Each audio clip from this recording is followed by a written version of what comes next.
The night is cold and the fire burns low. Around its faint glow, a small tribe huddles together, their bodies weak from hunger. The hunt has failed for days, and the forest has offered little more than bitter roots and empty promises. Parents clutch their children tightly, hoping to quiet their cries with warmth they can barely give. In this world, survival is a gamble. Luck, not planning, decides who eats and who will not see the morning.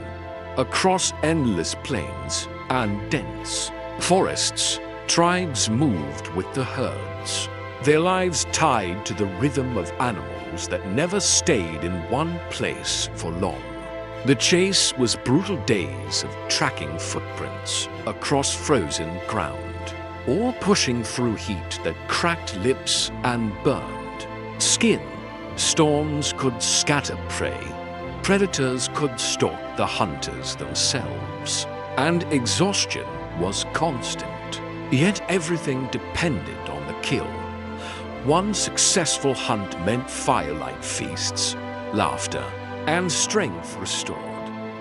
But failure carried only silence, hunger, and despair. Each journey was a wager against nature itself, where survival hung on the outcome of a single chase. They walked the land with baskets woven from reeds, their eyes scanning every bush, every hollow tree, every patch of soil. Women and children carried the burden of foraging, their hands stained by berries, their fingers digging at roots hidden beneath the earth. Yet they were not alone in their search. Birds swooped low, bears tore at the same shrubs, and insects devoured what little sweetness could be found. In this silent contest with nature, scraps became precious treasures. When the seasons turned harsh, the struggle grew heavier. Winter stripped the land bare, and the memory of summer's abundance only sharpened the pain of hunger. Parents offered the last handful of nuts to their children, masking their own hunger behind forced smiles. The shame of empty hands pressed down harder than the cold winds. A mother's heart broke not from the weight of gathering, but from the sound of a child's stomach growling in the night. Every root pulled from the ground, every berry snatched, before an animal could claim it, carried the difference between survival and despair. In these fragile exchanges with the wild, foragers bore a burden as great as their hunters, only theirs was quieter, but just as unforgiving. Around the edges of campfires, something curious stirred. Seeds tossed aside, buried in ash and soil, began to push up green shoots. At first, these sprouts seemed like chance, a quiet trick of the earth. Yet families noticed. Where they had stayed, food returned. This was different from hunting, different from foraging. It felt almost as if the land had listened to them. In that fragile realization, a question emerged: could survival depend not only on chance, but on their own hands? They stood between two worlds. For countless generations, hunger had chained them to the whims of nature. Yet now, the earth itself seemed to offer a choice: continue the endless wandering, chasing herds and seasons, or reach for something untested, an idea that survival might be grown, not hunted. Around their fires, no one spoke of destiny, yet it lingered in silence. Humanity was on the edge of change. Unaware, they faced the dawn of agriculture, the beginning of everything to come. It began with something small, almost invisible. A woman kneeling near the edge of a campsite noticed green shoots rising where scraps of seeds had been thrown. What seemed like chance stirred a deeper thought. Food did not always have to be hunted or gathered. It could return, sprouting from the soil itself. This was not yet farming, only a whisper of possibility, but it sparked a quiet revolution in human thought. For the first time, survival was not only about endurance, it was about imagination. A seed of change had taken root in the human mind. Generations of women carried more than baskets of food. They carried memory, while men followed the herds. Gatherers studied the quiet patterns of the land. They noticed where berries ripened earliest, where roots pulled easily from moist earth, where seeds returned stronger each spring. Their eyes mapped the soil, the seasons, the subtle rhythms of growth. Knowledge passed not in writing, but in stories whispered around fires, creating the first unwritten library of survival. In these memories lay the foundation of agriculture, a patient record of what thrived and where. Humanity's earliest farmers were not yet sowing fields, but remembering them.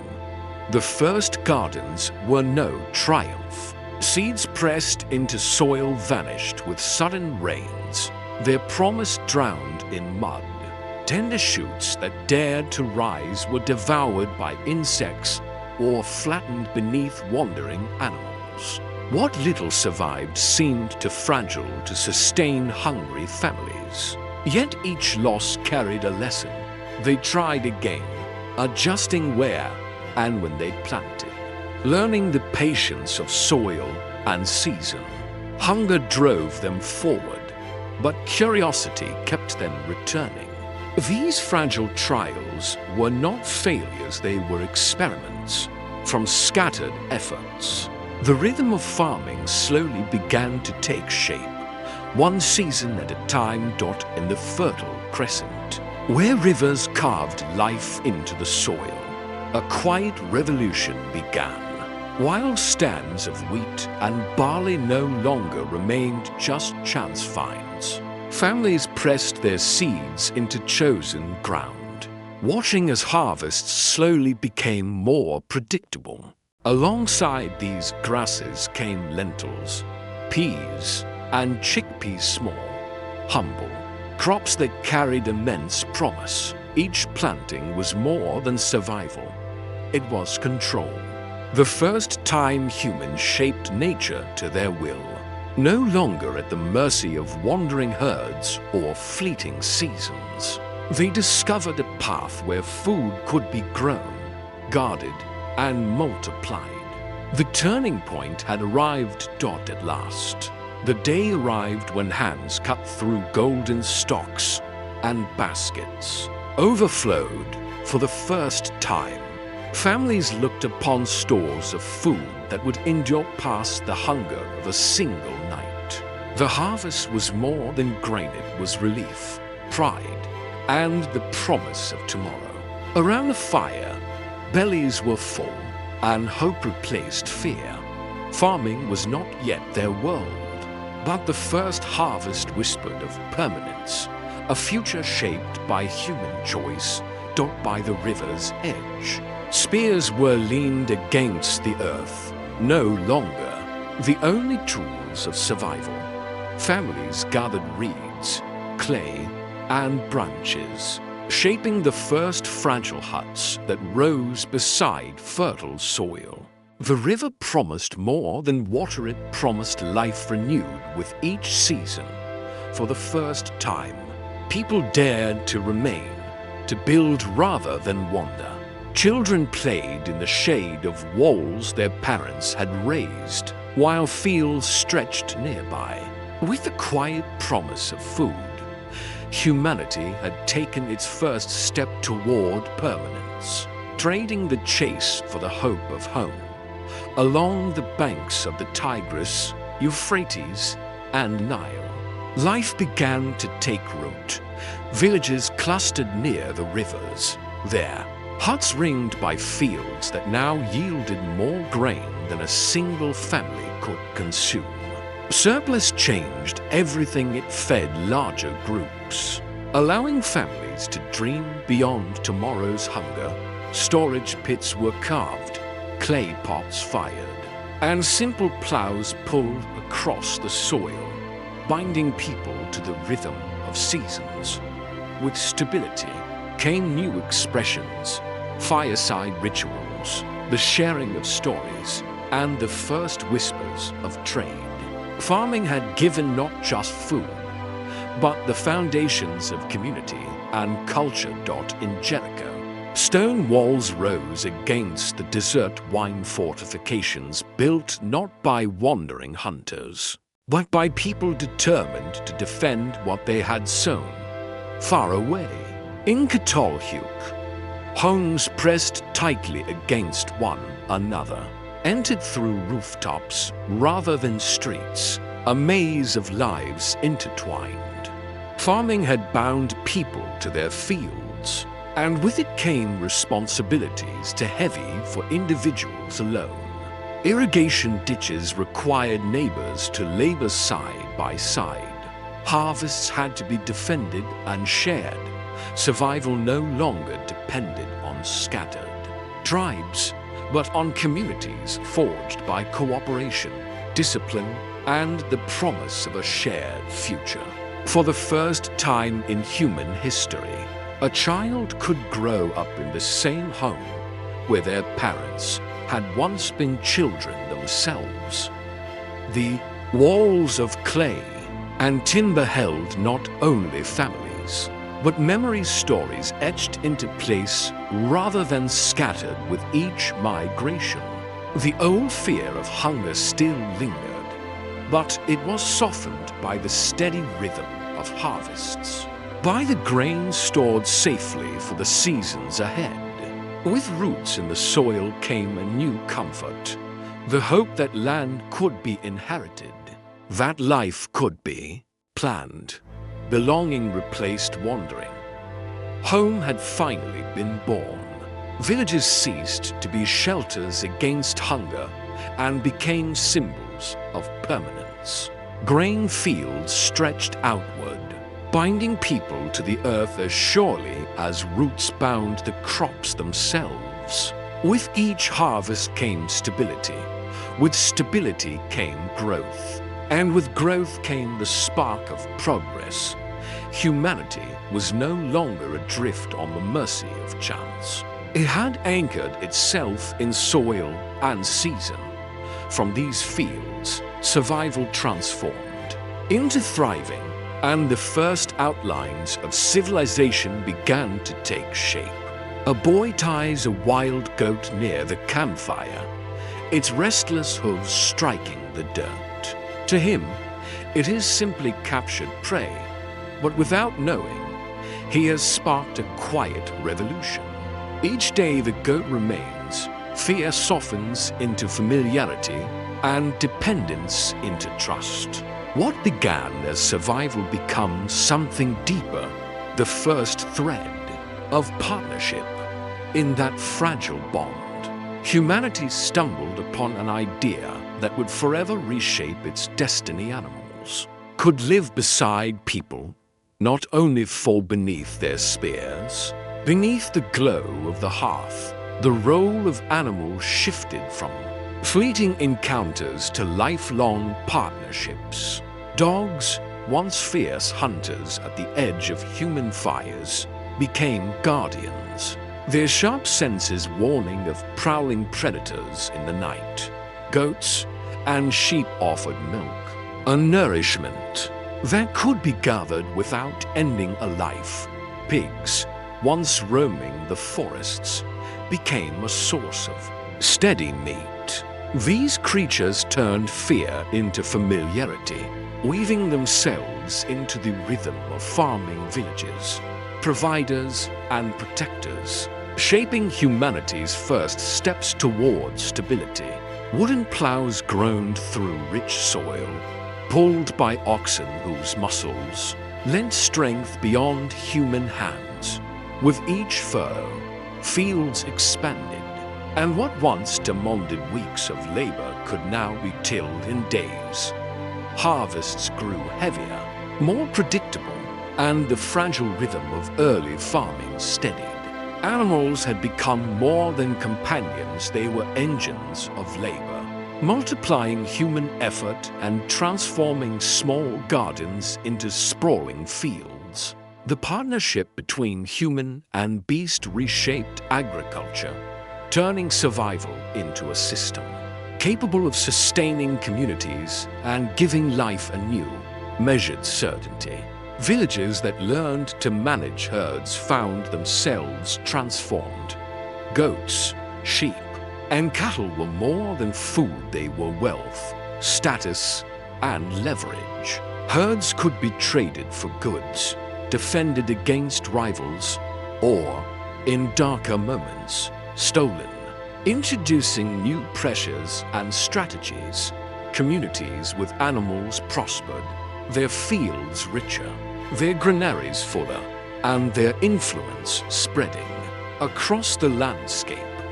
Those without remained vulnerable, drifting at the edge of survival. Domestication became a measure of power, binding people together through cooperation and competition alike, and marking the first steps toward organized society. Agriculture and animal partnership converged to create a world of abundance. Humans had not only tamed the land, but discovered allies in creatures that worked alongside them.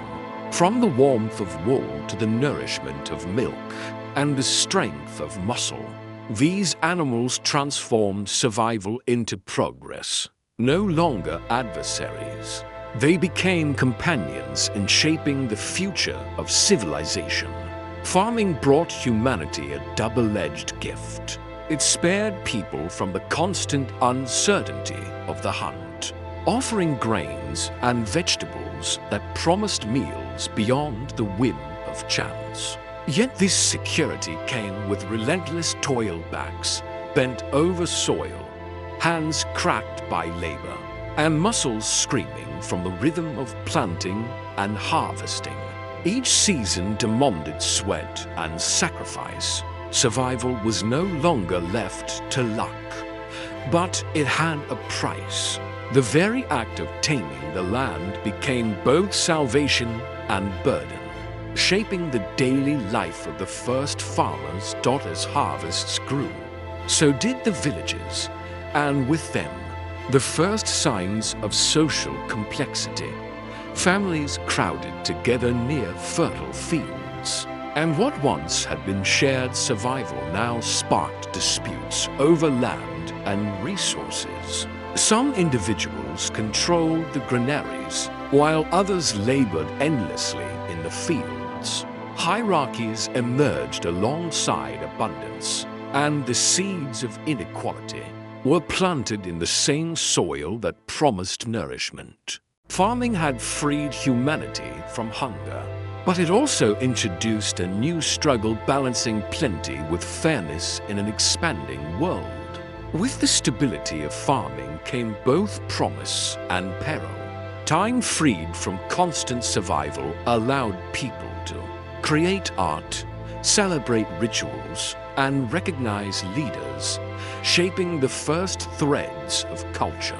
Yet living in closer quarters exposed communities to disease, while reliance on a few staple crops left bodies vulnerable to malnutrition. The very settlements that nurtured human creativity also carried unseen threats, reminding early farmers that progress came with cost. Civilization's first triumphs were inseparable from the dangers hidden in the comforts of permanence. The promise of steady food, secure homes, and growing families proved too powerful to ignore. Season after season, the benefits of farming outweighed the toil, disease, and uncertainty that accompanied it. Slowly, nomadic ways of life began to fade as villages grew larger, fields expanded, and human rhythm shifted from wandering to settling. The agricultural revolution was no longer an experiment. It was a commitment.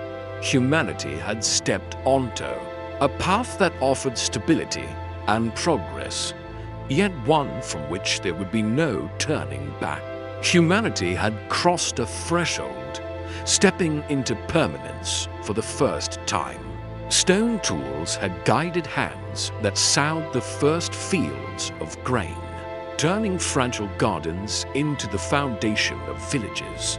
From these fields, settlements grew, and from settlements, cities rose. Farming was no longer merely a means to survive. It became the pulse of progress, the quiet force shaping every human story that followed, carrying generations forward into the age of civilization.